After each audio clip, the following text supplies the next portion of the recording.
Hi, welcome to another edition of Max and Nikki 1000th Time Reactions. On this episode, we're going to be listening to Peg by Steely Dan.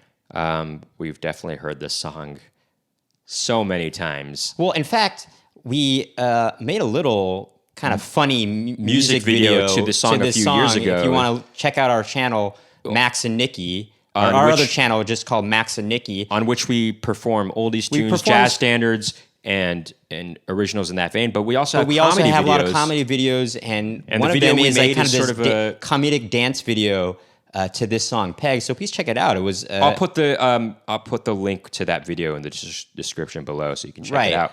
But anyway, until then, let's listen to Peg by Steely Dan. And then we'll react and analyze it afterward. For our 1000th time. Mm-hmm. Here we go.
Whew. You know, in that 3 minute Man, and 56 second track, there is a lot to unpack. Well, there's a lot going on. It should be interesting to note that when this album came out, the album Peg is on is called Asia. It was really like a special thing for audiophiles to listen to because they really, just the way it was engineered was a really special thing, I guess, for people. We can start off by saying that the leaders of the band, of Steely Dan, Walter Becker and Donald Fagen, they were very, very perfectionist kind of perfectionists guys. And very picky. That solo, the guitar solo, which is such a rockin' guitar solo. They had many guitarists come in to record a solo. Session musicians, and they're all performing. They're all performing great top-notch solos. stuff. But they had to get the right one, that and finally fit the sound they wanted. With that one, finally they were like, "All right, this is the one." But they have the best musicians on this song, on the album. Really, they have Steve Gadd on the drums, who's a very prominent session musician. You might know his work from the song "50 Ways to Leave Your Lover" by Paul Simon. He came up with that very famous, iconic. Well, anyway, we'll listen to that. We'll listen to that song in a later of that song. Episode. But Steve Gadd is a great drummer. He's and one then of the you most have prolific session musicians. Backing harmonies is none other than Michael McDonald. Michael McDonald. We mentioned that in our "What a Fool Believes" reaction video. That I was watching an interview with Michael McDonald talking about recording the backing vocals for the song. He said he never had a harder time recording vocals for a song because the harmonies are so close. That's why it almost gives off an effect that they're like robotic sounding because the harmonies are very close. Well, not only that, but the horns also sound like synthesized almost. You know what I mean? Yeah. But they're real, I believe, right? But they almost sound like they're not quite real. I think that's why audiophiles are so into this because it has not only there's a lot of cool sound effects in this, but there's something very precise about everything and well intentioned the way it's mixed. Right, everything is so in the pocket in this. Well, song. Not just that, but yes, everything's really in the pocket. But even that guitar that's doing those sort of rhythmic kind of single notes, almost kind of similar to what Steve Lukather does in the song "Beat It" at certain points. But it's also what's cool about Steely Dan is they brought to the pop world, along with a few other bands in the 70s, Doobie Brothers in Chicago, they brought a jazz sensibility to pop music. A lot of bands would do that too. The Doors even had some jazz sensibility. A lot of 60s bands did too, but they really brought, especially as you said, there was these close harmonies that, were these kind of jazz harmonies. But I think also something that Steely Dan does a lot in their music, for music theory nerds out there, they use something called mu chords or mu chords. I guess it's something it's a name that was applied after, to these Steely Dan kinds of chords where they would, to make it jazzy sounding, but not too jazzy sounding, they had these major ninth chords that were they didn't have the seventh in there, so it would give the effect that there was some sort of jazz harmony going on, but without feeling too jazzy, but still having this close harmony thing. So in order for it to be a mu chord, the ninth had to be right next to the third, kind of like a second, actually, really.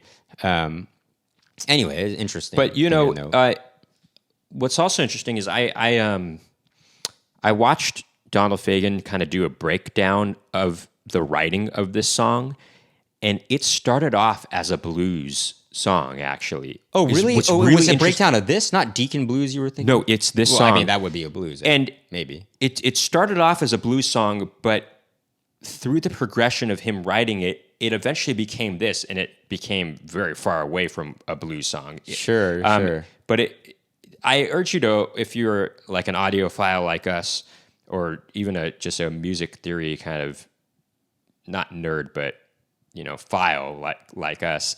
Well, okay. Look up that. Nikki, I guess, doesn't like that terminology. Look up that. I think it's fine. Look up that video of Donald Fagen breaking down him writing the song "Peg." It's really interesting to see how it progressed and how it became this song. But it's a great song off a really great album, Asia. I mean, Deacon Blues, Asia. the song Asia. I don't know why I'm forgetting all the names of the songs right now, but Anyway, it's a great album. You should definitely take a look at it. And if I'm not mistaken, I mean, it's an iconic album cover.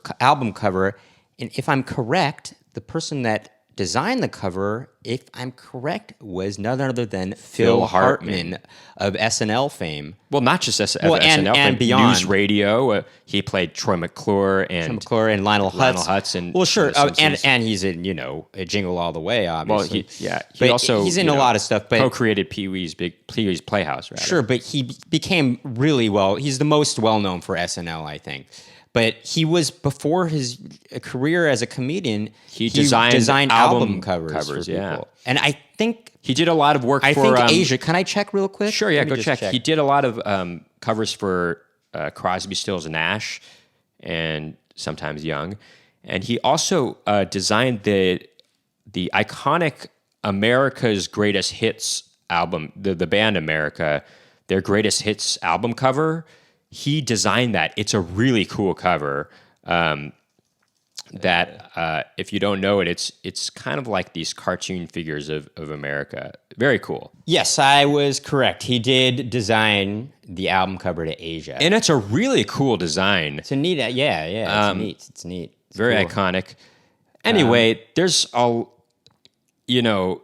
I'm sure there's plenty of videos deconstructing not just this song, but all the songs on Asia that you can check out on YouTube. But this is just a glimpse of what you can find on YouTube but you're getting your own personal Max and Nikki reaction out of it. So how about that? Yeah, and I think that'll do it for our reaction to Peg by Steely Dan. If you like what you heard and saw today, make sure to hit that subscribe button and ding that post notification bell to find out about more Max and Nikki reaction videos. And check out our music video on our Max and Nikki page, just Max and Nikki it's called Peg if you're interested in taking a look. And I'll put the link to that in the description below so you can check that out just a click away.